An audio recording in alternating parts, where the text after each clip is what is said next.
Ron and Andrea, thanks so much for joining us on Zoom Lou today. Really appreciate it. Glad to be here. Thank you. How are you two holding up? All good?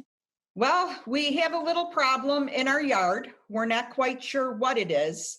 About 2, 3 weeks ago, we noticed a few holes, probably about an inch to 2 inches in diameter. Okay. Um, and probably about a week later, we noticed that they're multiplying. Did a little search on the internet, found that it could be voles or moles. Yeah. Moles and voles, there's a good chance that obviously they're feeding on something that's in your lawn. Now, Okay. other than the holes, how does the lawn look? Good. They're good. Pretty good. Yeah. Green and Okay.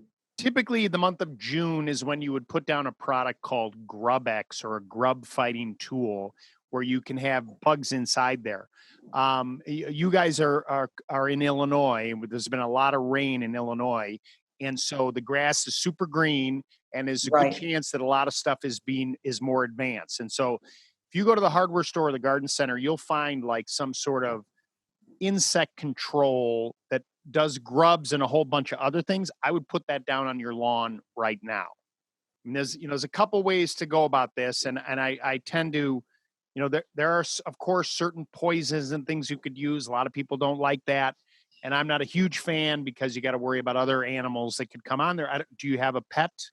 We do. We have a dog. Yeah, so that's not a good thing. There is a product that you may have heard me speak about that Bonide makes called the Bonide Sonic Spike. It's a spike about this long that you either put batteries in or they have a solar powered one. It covers about 30 feet. And you're going to take that and just put the batteries in. I would just do the one with the C batteries. It's less expensive. Buy Okay. 2 or 3 of them. Put the batteries in there, drive it into the ground. It makes this chirping sound under the ground that makes it sound like a rodent in distress. And the thing is, when you drive it in the ground, you won't hear it. You won't hear it. You'll hear it when you first turn it on, but they will, and it vibrates to the ground. And I bet you'll solve the problem with that. Okay, Lou. So my question for you is, my husband and I have just invested in a post and rail fence to enclose our backyard. We get a lot of deer and they just destroy everything I plant, and I love to garden. So I want to reuse and repurpose a PVC white picket fence Yep. that I have on the right and left of my house. Each piece has a gate and one side has an arbor. And I thought rather than just, get rid of it, I would love to make a vegetable garden out of that. Right. So my question really is, how do I go about that? We've never installed a fence. The grade of the land kind of slopes down a little bit. Okay. So it's going to go right back there in the back corner of my yard. But I just, would love your advice, some tips on how to even get this going. So in theory, if you take the picket fences, like the sections apart and the gate off, which you can unscrew, the sleeves, the main sleeves where the gates are, should literally slide up off of this metal post. Now, Okay. you're going to need to dig out that post because it's set in concrete. And then you're going to then, when you pull the metal out of the ground, you're going to have to break off that concrete because you're going to want that sleeve. Okay.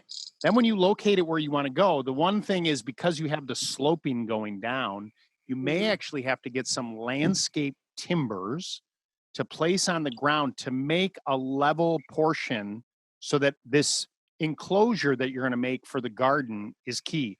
I can't tell you.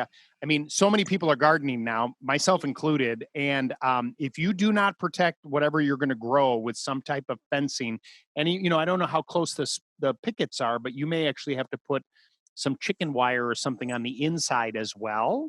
Yes. And then when you're all done and you set that in the concrete. Now, one thing too, if you want to make your life easier, they do make a spray foam material that you can use instead of concrete. So once you locate, instead of mixing the concrete in a wheelbarrow and pouring it all in there, this is a 2-part system that once you dig the hole, you literally pour it into the hole. It expands like the insulation that you would put to expand inside of a home. But for what you're going to do, it could make your life so much easier because it sets up in like an hour and you're done. Oh, wow. You Okay, could be great. planting. You could be planting before you know it. You'll be like a farmer and being so happy getting I your crops into the ground as soon as possible. hope. Hopefully. Yeah. Hopefully.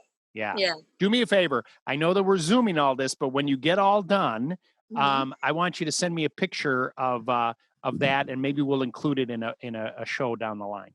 Okay, great. All right. Awesome. Yeah, I will Thanks do so so. much. Enjoy the beautiful day there.